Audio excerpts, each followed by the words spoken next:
We're here with Brian Chen. Just got top 16 at the remote to YCS. How you feeling? So I played Sky Striker for the event. Funny enough, I lost the first round and I won 7 straight to be X1 day 1. I lost the first round of day 2 to Eldritch, and in the bubble match I played against Sword Soul. This deck performed really well.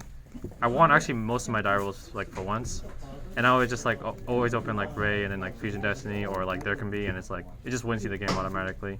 So honestly, that carried pretty hard, but yeah. All right, let's get right into it. All right. So for the monsters, I played obviously 3 Ray, and when I play 1 Rose because I'm gonna go first. So if you start with Rose, there is like a 90% chance you'll just lose the first turn. So this is more like a utility card for Anaconda if you open roll with Ray.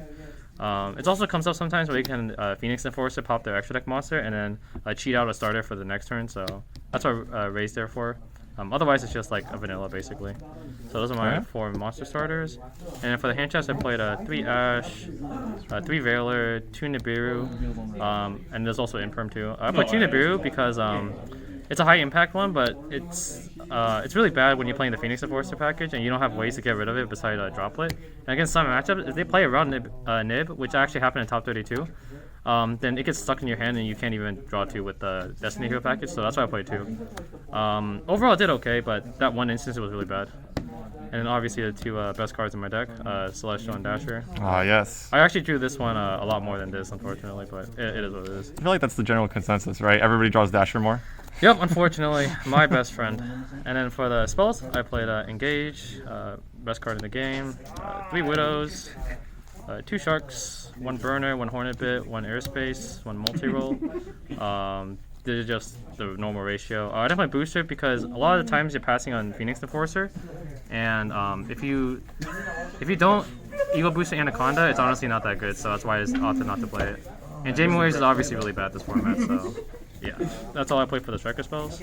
And then for the supplement spells, I played 1 Callby. This is for Fusion Destiny, Terraforming for Airspace, Rhoda Consistency for Ray and Rose.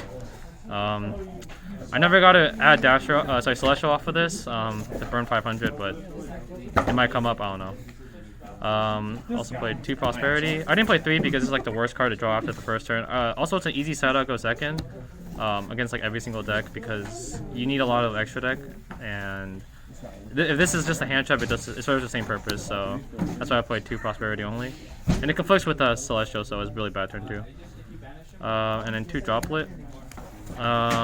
This was honestly okay. Didn't see it a whole lot during the event.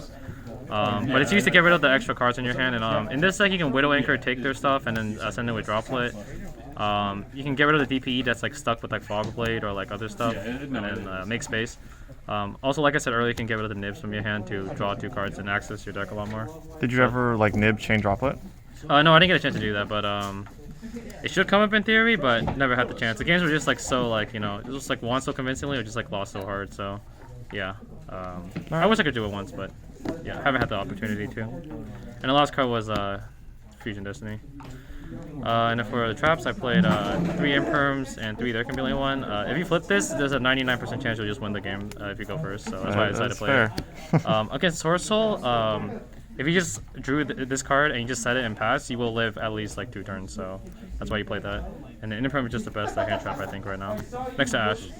So I played a 40 card main deck. And for my extra deck, it was pretty basic. 99% of Striker players are playing the same thing.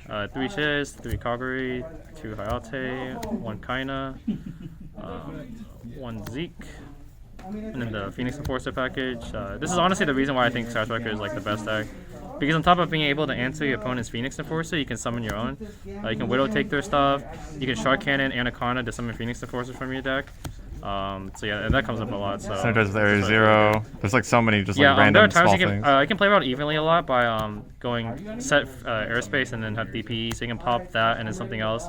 Keep your Enforcer, and then you chain you a summon Ray, and then they lose the battle phase, so it's very hard for them to answer Ray. Yeah, and then the Needle Fiber package. This gets banished a lot, so I rarely get to summon it. But the times that you just draw a tune out of for turn, you can summon off Dasher, make access code with Phoenix Enforcer, and that's 78 by itself. So that's the extra. And then for my side deck, so I played the third Nib because I didn't want to like lose the birds automatically.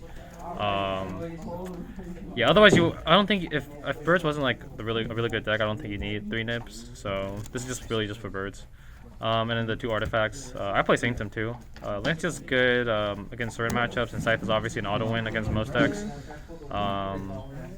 So yeah, if you draw them, you just DP, you pop them, so it's not too bad. And I think the MVP, even though I only played 1 Sword Soul the whole event, I think, one or two, was Token Collector. I think it was just 1 though. Yeah, honestly, Goblin with Net, best thing ever. They just had to try so hard to answer, and it's just like super taxing, so you just win the trades all the time. And then I played 2 Drolls and then 2 DD Crows. Droll for birds, DD Crow was for Phantom Knights. You just target out Scythe, and then yeah, it's honestly like one of the most like versatile ones. But if you play against Flender or like pure Sword Soul, this is just terrible. So I decided to side it instead. And then I also sided 3 Cosmics.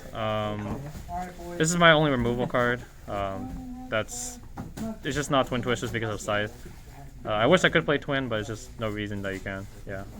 So that was that. And then my last 3 traps was Sanctum. If you flip this with a DP, you pretty much just win the game because you just put up so much pressure. And mid game just plays around like a lot of things like Harpy's Feather Dust, so you can pop their own stuff too. So I just wanted something chainable, and I didn't like D-Barrier it because it didn't stop links. So yeah, that's why I played Sanctum. All right. Are you excited to play top 16? Yeah, so I'm playing Douglas, who's playing Plunder Patrol. I've had a lot of success in the past, I would say, playing against that deck. I mean, it's just like you just cut them off with like their first shit. If you cut them off a Blackbeard, it's like really hard for them to come back. So would you say you're pretty confident? Yeah, I'm pretty confident, but I'm pretty sure it's a go second deck. So if you're watching this and then I lost, it's because you probably won the die roll and said you go first. So all right. Yeah, but other than that, I'm pretty excited. It gets streamed next month, so when you guys are seeing this, yeah. All right. Any shoutouts? I'm gonna give a shout out to my team, Team Royalty, from the San Jose area. Shout out to Kenny, Tom for building all our decks, Bruce, Gospel. Shout out to Dominic Couch at Deception. Shout out to Elvis. And yeah, I think that's pretty much it. All right. Thank you very much. Good luck. Thank you.